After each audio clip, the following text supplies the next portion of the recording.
Hey y'all, it is that time of year again. The FBI's Uniform Crime Report for 2018 has been released.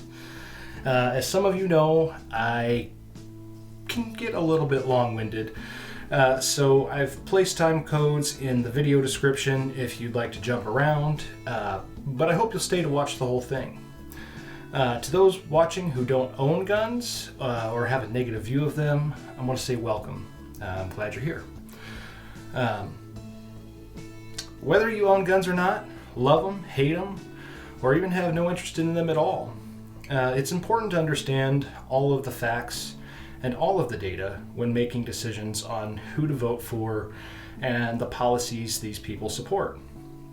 Too often these days, politicians and media on both sides of the aisle are misrepresenting data and facts to evoke an emotional response from us. That emotional response and the hope that we are underinformed is what these people count on to be able to push agendas that run counter to the interests of liberty and freedom of the common man. It would seem to me that they push agendas in order to benefit themselves and those who are hungry for power and prestige under the guise of public safety and the greater good. We have been plagued by presidents, both Republican and Democrat, who have been chronic liars and manipulators. Whether it be our sitting president, who is presently undergoing an impeachment inquiry and has been more than willing to give away our rights, Obama, who promised we would be able to keep our health care, and if you didn't have health care, you would only have to pay $90. Which I know was a lie since I lost my health coverage and was charged $800 by the feds.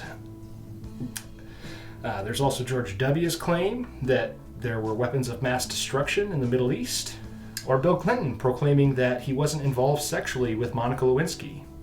The list goes on and on, but regardless, these types of things are all very concerning to me, and they cause me to ask questions, which often leads me to some very intriguing answers.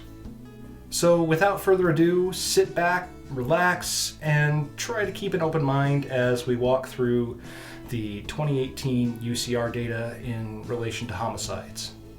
The first thing to note is that 2018 saw a decline in homicide overall. We saw a decline of right about 7%, with 1,006 fewer homicides than in 2017. This percentage also applies to homicides by firearm, which saw a decrease of 717 homicides when compared to 2017. Homicide by rifle specifically saw a truly significant decline, seeing 26% fewer homicides with a rifle than in 2017. This is a reduction of 106 homicides, going down from 403 to 297. With these kinds of numbers, I really have a hard time trying to understand the logic behind high-capacity magazine bans, assault weapon bans, registrations and confiscations, or really any gun control measures for that matter. According to census data, we had a little over 327 million people in the United States in 2018, and there were only 297 homicides by a rifle of any kind, bolt action, semi-auto, pump, you name it, lever action, that any kind of rifle that took place, only 297. This is a rate of 0.09 persons per 100,000. This means that there were only one homicide by rifle for roughly every 1.1 million people in the United States. And there are millions and millions, even tens of millions or more, rifles owned by private citizens in the United States. If it were truly a problem with the weapon, shouldn't these numbers be much, much higher? We also don't talk a lot about the rate of murder by knife. In 2018, there were 5 times as many homicides carried out with a knife or a cutting instrument than with a rifle. Even blunt objects and unarmed people were committing homicides that dwarfed the homicide numbers for rifles. 443 homicides by blunt objects and 672 unarmed homicides.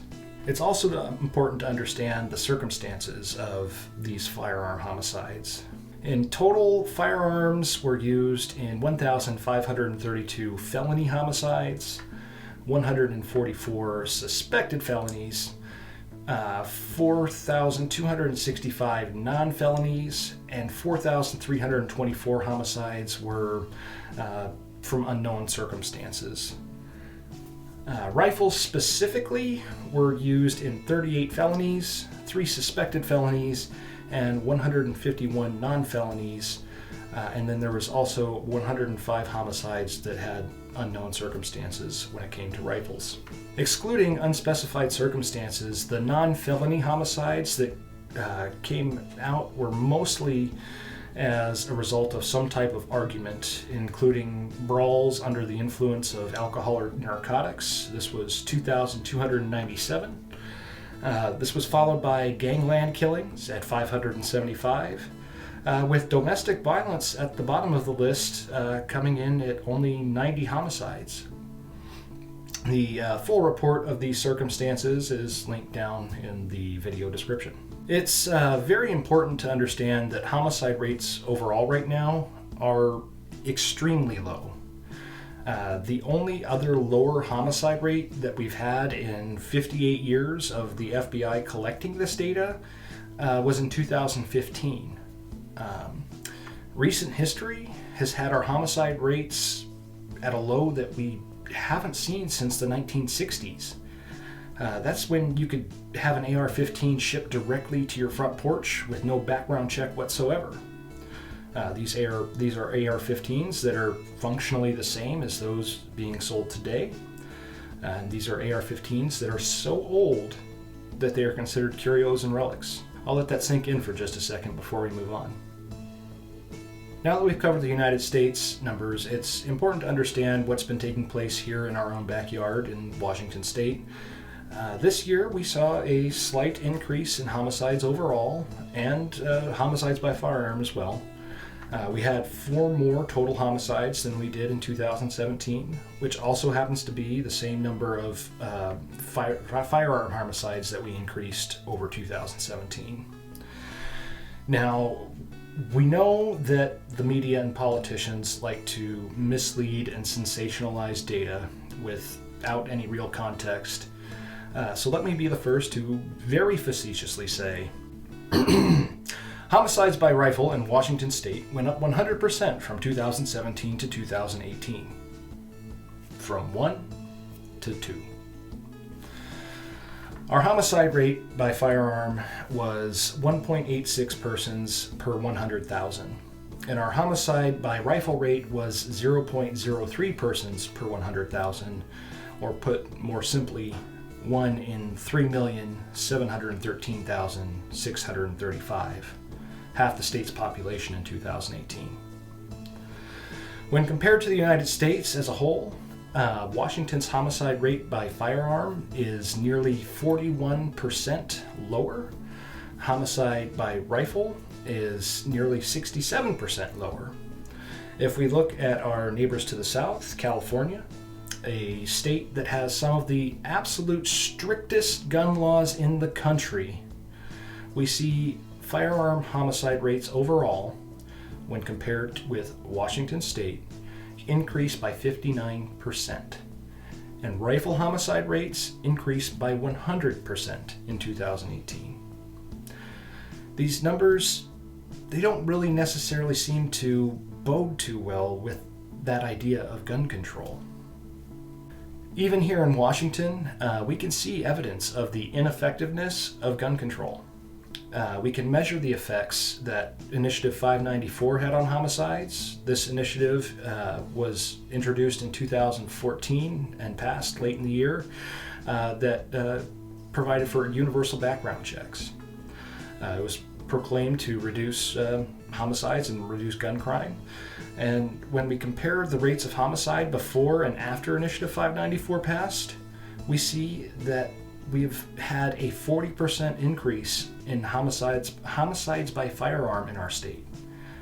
It really truly makes me wonder what the actual effects of the laws that were passed in 2018 that went into effect this year in 2019 will have on homicides here in Washington.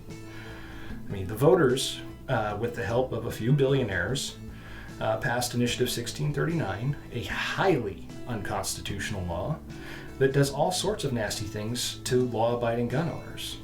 The legislature also passed red flag laws that unconstitutionally remove firearms from people without any due process, which was touted to help protect domestic violence victims, even though we know that the national stats on domestic violence by firearm is extremely low.